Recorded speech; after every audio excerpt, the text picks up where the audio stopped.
প্রিয় ছাত্রছাত্রী, তোমাদের সকলকে আমার ইউটিউব চ্যানেলে স্বাগত। আমি কৌশিক স্যার। তোমাদের সঙ্গে আমি ক্লাস 12 সেমিস্টার 3 ম্যাথসের কিছু শর্ট ট্রিক্স আলোচনা করছি। আজকে ম্যাট্রিক্সের শর্ট ট্রিক্স আলোচনা করব। দেখো, প্রথমে আমার এখানে এ ইকাল টু দেওয়া আছে, এটা বলছে A square equal to K minus two Y, K এর মান নির্ণয় করো। তো আমরা কিভাবে করি? প্রথমে আমরা কি করি যে এ স্কোয়ারের মান বের করি, কে এর মান বসাই, আয়ের মান বসাই, তারপর ক্যালকুলেশন করি। তবে আমরা যদি একটা শর্ট ট্রিক্স জানি, যদি আমরা এই ফর্মুলাটা মনে রাখতে পারি, A square equal to trace trace of a into a plus determinant value of A into I equal to zero. যদি আমরা এই ফর্মুলাটা মনে রাখতে পারি তাহলে কিন্তু খুব সহজেই আমরা অঙ্কগুলো করতে পারি। তাহলে আমাকে কী জানতে হবে? Trace of a matrix. Trace of a matrix কী জিনিস? ট্রেস অফ এ ম্যাট্রিক্স হচ্ছে মানে মুখ্য কর্ণ বরাবর এলিমেন্টগুলো যোগফল। যেমন এখানে যে ম্যাট্রিক্সটা আছে তার মুখ্য কর্ণগুলো কত আছে? 3 আর -2। তাহলে 3 আর -2টাকে আমরা যোগ করবো, তাহলে কত আসছে? আমাদের +1 আসছে। আর একটা মডে মানে হচ্ছে কি ডিটারমিনেন্ট ভ্যালু। তাহলে 3 -2 4 -2 যেটা আছে সেটাকে যদি আমরা ভাঙি, 4 + 8 = 2 আসছে। তাহলে এই দুটো জিনিস আমাকে জানতে হবে, ট্রেস অফ এ ম্যাট্রিক্স আর ডিটারমিনেন্ট ভ্যালু। এবার আমি মানটা এখানে বসিয়ে দেবো। তাহলে কী দাঁড়াচ্ছে? এ স্কোয়ার, ট্রেসের মানে হচ্ছে 1 ইন্টু এ, আর হচ্ছে determinant value 2 I equal to 0। তাহলে এ স্কোয়ার ইকাল টু আমরা পাচ্ছি হচ্ছে এ প্লাস এ মাইনাস 2i। এবার দেখো, যে অঙ্কটা দেওয়া ছিল সেই অঙ্কটার ক্ষেত্রে এ স্কোয়ার ইকাল টু কী ছিল? এ স্কোয়ার ইকাল টু ছিল হচ্ছে আমাদের এ স্কোয়ার ইকাল টু ছিল কে এ মাইনাস 2i। তাহলে আমরা অবশ্যই বুঝতে পারছি যে কে এর মান কত হবে? কে এর মান হবে 1।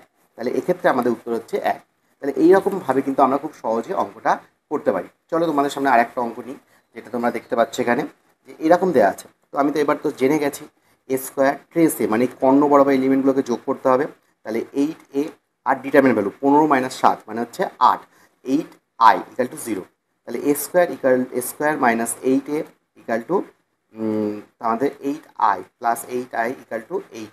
কেন এইভাবে লিখলাম? কারণ আমাদের অঙ্কটা এই আকারে দেওয়া আছে। তাহলে এক্সের মান কি? এক্সের মান হচ্ছে যেটা এখানে দেওয়া আছে, এক্সের মান কত? 8। আর ওয়াইয়ের মান কত? ওয়াইয়ের মানও 8। তাহলে এক্সের মান 8, ওয়াইয়ের মান 8, তাহলে অঙ্কটা আমাদের হয়ে গেল। তাহলে দেখো, আমরা যে ফর্মুলাটা শিখলাম এটা যদি আমরা ব্যবহার করতে পারি তাহলে কিন্তু খুব সহজে আমরা অঙ্কগুলো করতে পারবো। এখানে দেখো আরও দুটো আমরা অঙ্ক দিয়েছি, যেখানে তোমরা দেখতে পাচ্ছ এই যে অঙ্কটা আছে এখানেও আমাদের সেই একই formula A square minus trace of A into A, তারপর mod of determinant A into I equal to 0। তাহলে এখানে দেখো টেস্ট কত? 2 2 যোগ করলে 4 হয়, তাহলে A square minus 4a R mod value কত হবে? 4 + 1 মানে হচ্ছে 4 - 1 মানে 3i ইকাল টু 0। তাহলে দেখো যেটার মান চেয়েছে সেই মানটা কিন্তু খুব সহজেই হয়ে গেল। তো তোমরা আমাকে কমেন্ট সেকশনে বলো তো যে এখানে যে অঙ্কটা দেওয়া আছে এখানে এই যে কে আই আছে, কে এর মান কত হবে? অবশ্যই তোমরা কমেন্ট সেকশনে জানাও, তাহলে আমরা বুঝতে পারবো তোমরা বুঝতে পেরেছো। এরকম আরও টিক্স চলছে, চলো দেখা যাক। আরও এরকম দুটো টিক্স নিয়ে তোমাদের সঙ্গে আলোচনা করব। প্রথমে আমরা এরকম একটা ম্যাট্রিক্স নেবো যা সেকেন্ড অর্ডারে আছে, তার ইনভার্স বের করবো। থার্ড অর্ডারের ক্ষেত্রে কীরকম হয় সেটাও তোমাদের সঙ্গে শেয়ার করবো। এখানে কী করতে হবে? প্রথমে আমাকে এই যে ফর্মুলাটা আছে এই ফর্মুলাটা মনে রাখতে হবে, এডি মাইনাস বিসি আর DA minus B minus C. কী হলো ব্যাপারটা তোমাদের একটু বলে দিই। এখানে কোনাকুনি গুণ, মাঝে বিয়োগ চিহ্ন, কোনাকুনি গুণ, মাঝে বিয়োগ চিহ্ন। তাহলে এখানে যেটা আছে এই যে দুটো জায়গা আছে, এই দুটো জায়গা হচ্ছে অবস্থার পরিবর্তন হচ্ছে। মানে দেখো আগে যেখানে ছিল অবস্থান পরিবর্তন, ঠিক আছে, এই দুটো জায়গা হচ্ছে অবস্থান পরিবর্তন হচ্ছে, আর এই দুটো হচ্ছে চিহ্ন পরিবর্তন হচ্ছে।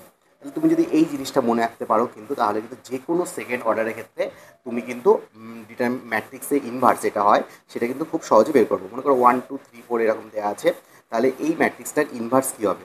তাহলে আমরা খুব সহজে কিন্তু এই ইনভার্সটা বের করতে পারবো। 1/4 - 6, এই যে দুটো জায়গা আছে 1 আর 4 দেখতে পাচ্ছ, এরা নিজেদের মধ্যে স্থান পরিবর্তন করবে, আর এই যে দুটো জায়গা আছে এরা নিজেদের মধ্যে সাইন পরিবর্তন করবে। তাহলে যেটা আসলো সেটাই আমাদের উত্তর, যেটা আসলো সেটাই আমাদের উত্তর। তাহলে কিন্তু মুখে মুখে তুমি কিন্তু ইনভার্সটা নির্ণয় করতে পারবে। তাহলে দেখো এরকম এর অ্যাপ্লিকেশন কি, এরকম একটা সমীকরণ দিল, এর সমাধান করতে হবে। তাহলে এখানে এ ম্যাট্রিক্স কত? এখানে এক্স ম্যাট্রিক্স হচ্ছে 5 2 3 2। তাহলে এর এর এ ইনভার্স কী হবে? এ ইনভার্স হবে হচ্ছে 10 - 6।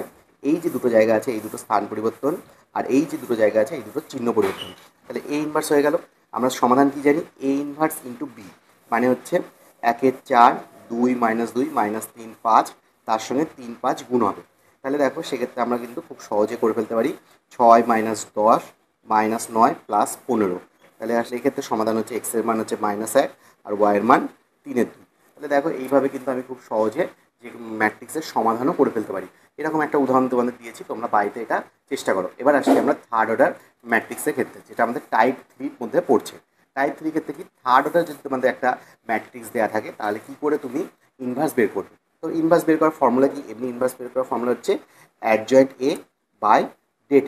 তো ডেটের মান কত এখানে? ডেটের মান হচ্ছে আমাদের এখানে 40। কী করে করলাম আমি এত তাড়াতাড়ি? তোমাদের আগের ভিডিওতে আমি বলেছি ডিটারমিনেন্টের যে শর্টকাট ট্রিক্সটা আছে, তার সাহায্য নিয়ে কিন্তু তোমরা এইভাবে খুব সহজে ডিটারমিনেন্টের ভ্যালু বের করতে পারো। তোমরা সেই ভিডিওটাও দেখতে পারো, যেটার লিঙ্ক তোমরা ডিসক্রিপশন বক্সে পেয়ে যাবে। এরপর দেখো যে তোমাদের যেটা দেওয়া থাকবে, এটার অ্যাডজয়েন্ট এ বের করাটাই আমাদের কাছে বড়, যেটা অনেকটা বড় পদ্ধতিতে হয়, সেটা কিন্তু আমরা খুব সহজে এখানে করতে পারি। কী করতে হবে? এই যে এলিমেন্টগুলো আছে, এগুলো থেকে একটু ভালো করে লিখতে হবে। 3 -2 1 4 2 1, ঠিক আছে? এবার এই প্রথম এলিমেন্টগুলোকে আবার এখানে লিখবো, ঠিক আছে? পরেরটা যেটা দেওয়া আছে সেটাকে তোমার হচ্ছে এখানে লিখবো। এটা অনেকটা সারাংশের মতো হয়ে গেল, কিন্তু সে আঁশের মতো না পুরোটা। তারপর কী করতে হবে? এই যে প্রথম লাইনটা আছে সেই লাইনটা আবার টুকতে হবে, দ্বিতীয় যে লাইনটা আছে সেই লাইনটাও আবার আমরা টুকবো, ঠিক আছে?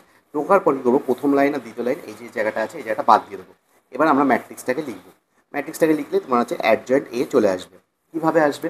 ম্যাট্রিক্সটাকে লিখলে অ্যাডজয়েন্ট এ চলে আসবে। কীভাবে আসবে? যে এই যে এলিমেন্টগুলো আছে এখানে কোনাকুনি গুণ, মাঝে বিয়োগ চিহ্ন, তাহলে -2 -2, তাহলে -4। এবার দেখো এখানে গুণ করছি, 3 দুগুণে 6, 6 - 2 মানে হচ্ছে 4, ঠিক আছে?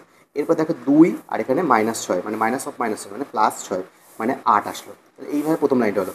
যে পরের লাইনে যাবো সেখানে একইভাবে হবে 4 - 3, প্রথমে এইভাবে গুণ করবো, 4 - 3 মানে হচ্ছে 1। এরপর দেখো 1 - 12, 1 - 12 মানে কত? -11। তারপর কত? 9 - 1, তাহলে কত হয়? 8। ঠিক একইভাবে পরের লাইনে যাচ্ছি, 6 +8, 6 + 8 মানে হচ্ছে 14। তারপর দেখো 8 - 2 মানে হচ্ছে 6। এরপর দেখো -2 আর -12 মানে হচ্ছে -14। তাহলে আমরা দেখতে পাচ্ছি এইরকম আমাদের আসছে। তাহলে এবার কি অ্যাডজয়েন্ট আমাদের কী দরকার? এ ইনভার্স অলরেডি আমি পেয়ে গেছি 1/40 ডিটারমিনেন্ট ভ্যালু, তার সামনে এই অ্যাডজয়েন্ট যে ভ্যালুটা আসলো সেটা কিন্তু আমরা বসিয়ে দিলে অঙ্কটা হয়ে যাবে। তো দেখো খুব সহজে কিন্তু আমরা এইভাবে আমাদের যেটা দেওয়া আছে ইনভার্সটা বের করতে পারি, তার থেকে সমাধান করতে পারি। এরপরে তো অনেক অ্যাপ্লিকেশান আছে, সেগুলো তোমরা দেখেছো। তো দেখো এখানে আরেকটা অঙ্ক দিয়েছি আমি, এ ইনভার্স দেওয়া আছে। এ ইনভার্সের তাহলে এ ম্যাট্রিক্সটা চেয়েছে, তাহলে মানে কি এ ইনভার্সের ইনভার্স করতে হবে, মানে আমাকে এটা বের করতে হবে। তাহলে আমাকে কী করতে হবে? আগে অ্যাডজয়েন্ট অফ এ ইনভার্স বের করতে হবে।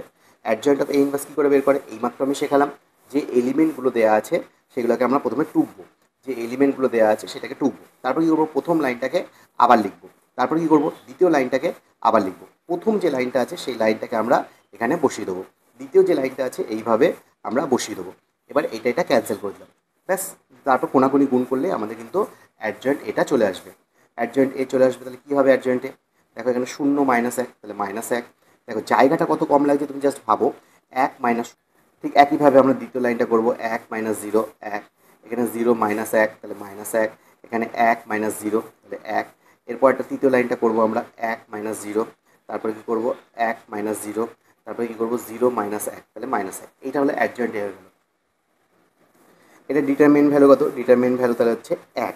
আমি এটা কীভাবে করে আগের ভিডিওতে তোমাদেরকে বলেছি। তাহলে দেখো এখানটায় কিন্তু অ্যাডজয়েন্ট এ যেটা আছে সেটাই আমাদের এ ইনভার্স। তাহলে এ ইনভার্স কী হবে? 1/1, আর এটাকে আমাদের টুকে দিতে হবে। টুকো তো আছে, তো তোমরা এইভাবে বুঝে গেলে। তাহলে দেখো এখানে আরেকটা অঙ্ক দিয়েছি, তোমরা করে দেখো এবং ক্রস চেক করেও দেখতে পারো যে বইয়ের সঙ্গে মিলছে কিনা, বা তোমরা যে প্রসিডিওর শিখেছো তার সঙ্গে মিলছে কিনা। এরকম তোমরা টিক্স চাও কিনা অবশ্যই কমেন্ট সেকশনে জানাও। যদি তোমাদের ভালো লাগে অবশ্যই বন্ধুদের সঙ্গে শেয়ার করো, চ্যানেলটাকে একটু গ্রো আপ করতে সাহায্য করো। Thank you, keep watching, keep sharing.